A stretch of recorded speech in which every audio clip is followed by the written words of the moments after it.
Shalom, eu sou Flávio Teles, criador do canal Or Torá, Luz da Torá. Hoje nós estaremos conversando um pouquinho acerca de uma doutrina que é muito discutida e debatida entre aqueles que fazem parte de um segmento cristão e aqueles que frequentam ou fazem parte de comunidades judaicas. A doutrina que nós estamos falando é a doutrina do arrebatamento.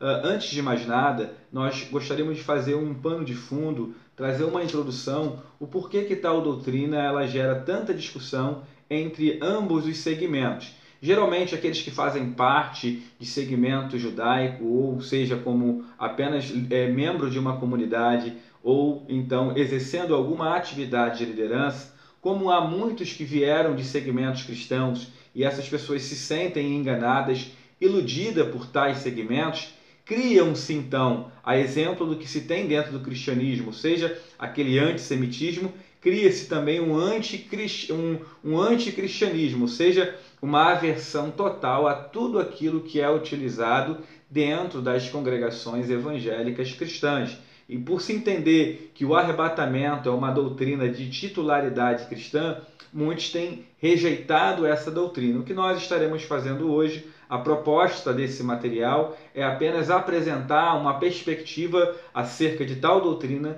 que eu tenho certeza que você ainda não ouviu falar. Antes de mais nada, vale a pena ressaltar que a doutrina do arrebatamento ela é confundida com a doutrina do ajuntamento.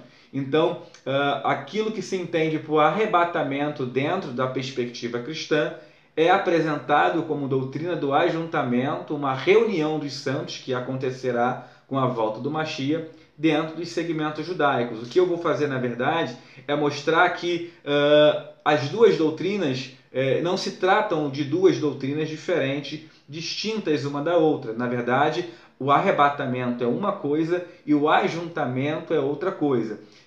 Antes de mais nada, o ajuntamento, como é entendido dentro da perspectiva judaica, já é algo conhecido desde a Torá. Por exemplo, no capítulo 30, quando o Senhor ele promete, ele fala que espalharia o seu povo por conta dos frequentes pecados, das frequentes desobediências à Torá. O povo então seria levado para uma diáspora e o Senhor vai dizer que após eles se arrependerem, o Senhor então os ajuntaria. No livro do profeta Ezequiel, a partir do capítulo 37, do versículo 15 em diante, a partir ali, mais especificamente no verso 22, nós iremos ver o Senhor lhe prometendo que ele ajuntaria todos os seus escolhidos por todos os países aonde eles foram espalhados. Então, o arrebatamento, quando Yeshua, no capítulo 24 de Matitiarro, Mateus, a partir do versículo 29, ele diz que ele enviaria os seus anjos com rigor e clangor de trombeta, os quais ajuntariam os seus escolhidos por todas as partes do mundo. Na verdade, Yeshua ele está citando, fazendo um midrash acerca de Ezequiel, capítulo 37. Na verdade, Ezequiel 37, nós temos ali toda uma descrição do plano do Eterno acerca dos salvos. Ou seja, o texto ele fala de uma ressurreição e depois ele fala de um ajuntamento. O próprio Rav Shaul ele vai dizer que os vivos não precederão os que dormem. Então, primeiro vai haver uma ressurreição e depois o ajuntamento. Então, aqueles que ressuscitarão, obviamente, eles ressuscitarão em um corpo transformado, ou seja, com uma característica modificada, um corpo incorruptível, conforme Rav Shaul ele diz sobre isso, disserta sobre isso no capítulo 15 de 1 Coríntios. E os que ressuscitarem, os que tiverem vivos, serão transformados, obviamente, para entrar então no chamado Olam Rabá, né? ou no mundo vindouro, a qual o próprio texto ele vai dar uma série, os textos do Novo Testamento irão apresentar uma série de descrição sobre esse mundo vindouro, sobre milênio, Shabbat Gadol. Então, a ideia de uma transformação, de um mundo transformado, ela não é algo estranho dentro da mentalidade judaica. Por exemplo, quando nós lemos no Sefer HaTeshuvah, quando o Rambam ele dá uma descrição do chamado Olam Rabá, ele fala que o Olam Rabá não é algo que ainda vai vir, né? Por mais que nós falamos usamos tal expressão de Olam Rabá para se referir ao mundo vindouro, ele vai dizer que o Olam Rabá é o mundo já presente, é o mundo que nós iremos viver a partir do momento ou quando deixarmos de viver essa vida aqui. Ou seja,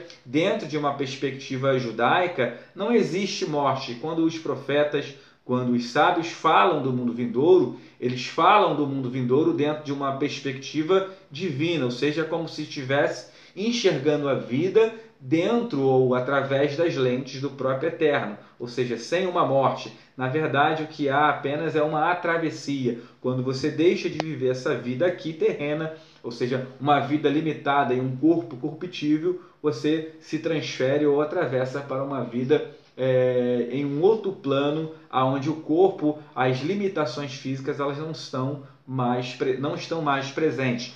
Então, o texto ele fala de um ajuntamento, tanto na Torá como nos profetas. E quando Yeshua ele fala que ele ajuntaria os seus escolhidos, ele está falando exatamente com base nessa linguagem utilizada pelos profetas, o que dentro do cristianismo é atribuído como o arrebatamento. O arrebatamento, na verdade, esse texto ele é entendido junto ao conceito de arrebatamento dentro de uma perspectiva cristã, e é aí que mora o erro. Ele é entendido como sendo um rapto, ou seja, a pessoa ela vai ser tirada dessa vida, desse mundo, para morar no céu. Então, existe uma crença de que a pessoa, ao sair desse mundo no arrebatamento, ele irá morar no céu. Esse é um conceito, na verdade, totalmente distinto ou, na verdade, anacrônico, não só ao texto bíblico, mas como também a toda mentalidade judaica, a tradição. Em nenhum momento da Torá, dos profetas e até mesmo do Novo Testamento, os chamados Ketuvim Netzarim, em nenhum material dentro da tradição judaica, Talmud, Mishnah, Guemará, nada nós encontramos qualquer referência ou alusão de uma morada nos céus. Na verdade, nós temos um Salmo 115, verso 16, ou 116, verso 15, eu não me recordo muito bem, nós iremos ler, aonde o texto vai dizer que os céus, o Senhor criou, os céus são os céus do Senhor, mas a terra Ele deu aos filhos dos homens. O que nós observamos dentro desse texto, na verdade, é que há um princípio estabelecido, né? Salmo 115, o verso 16. Os céus são os céus do Senhor, mas a terra deu ele aos filhos dos homens. Esse verso, ele não diz apenas o objetivo a qual os céus e a terra foram criados, mas ele também estabelece um princípio, ou seja, de que os céus são do Senhor e a terra ele deu para os filhos dos homens. Então, com base nisso, não existe, na verdade, em nenhuma literatura judaica a ideia de que o homem ele morará no céu.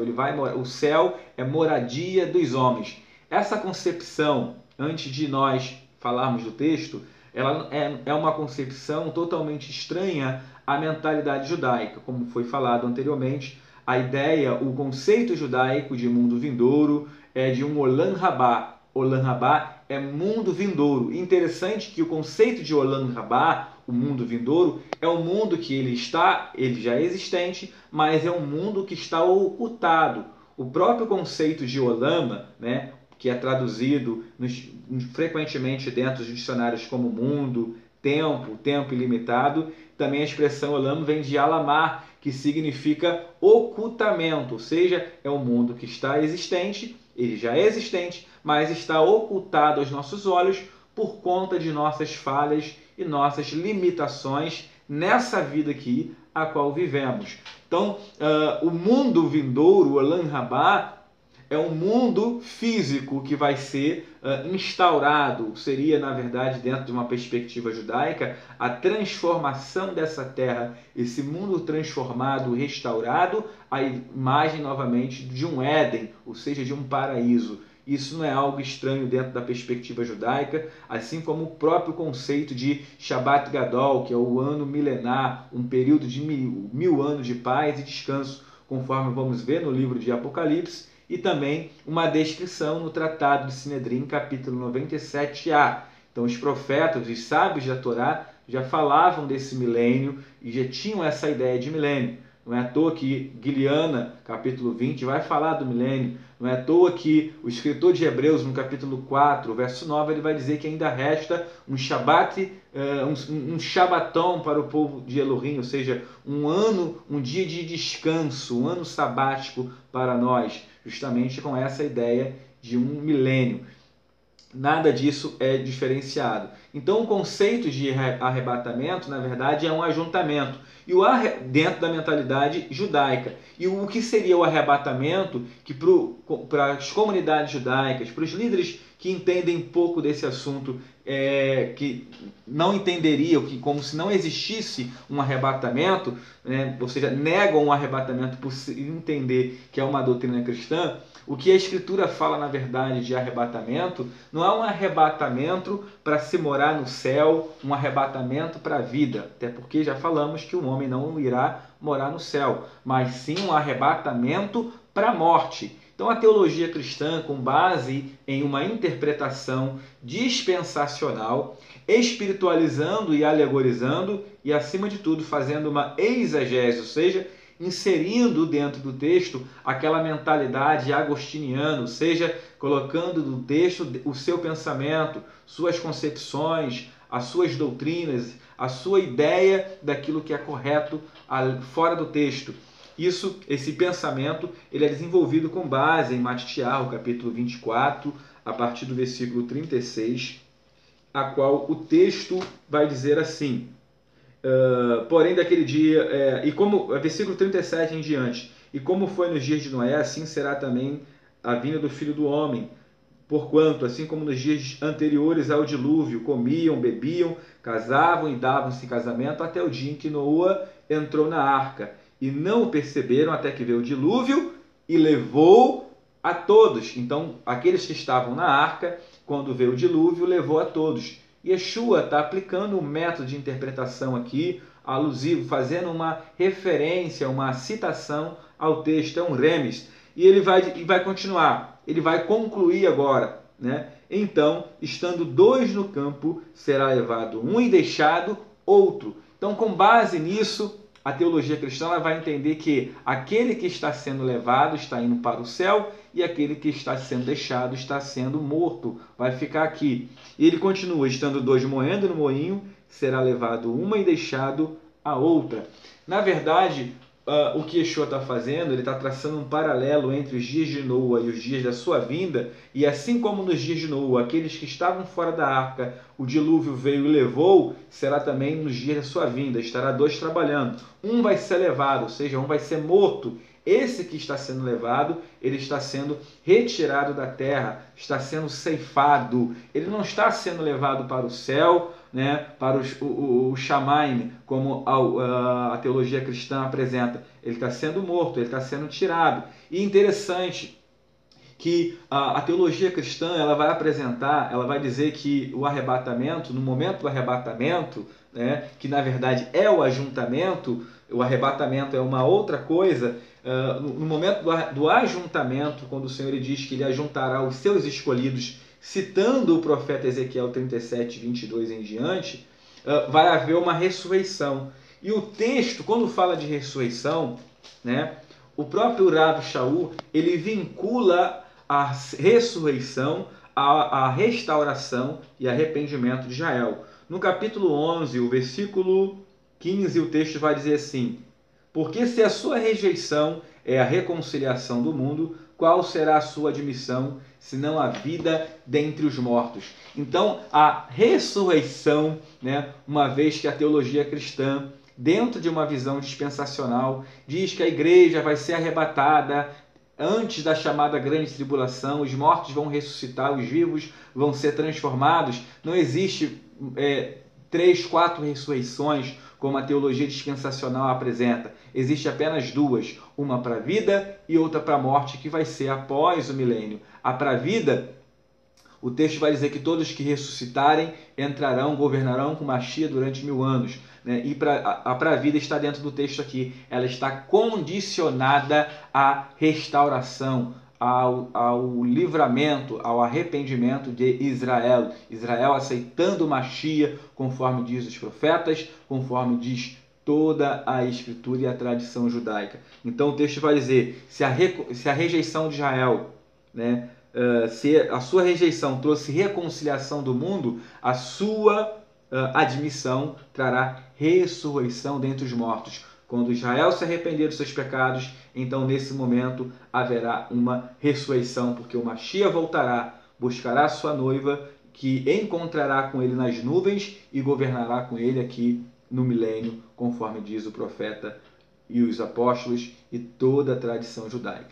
Eu espero que os irmãos tenham compreendido, não nos alargaremos nesse material, mas daremos prosseguimento em outros vídeos. Fique na paz, não deixe de se inscrever no nosso canal, de compartilhar os vídeos e saiba que estamos iniciando um trabalho aqui na região de Nova Iguaçu. Você também é nosso convidado. Fique na paz, um forte abraço a todos. Shalom, shalom.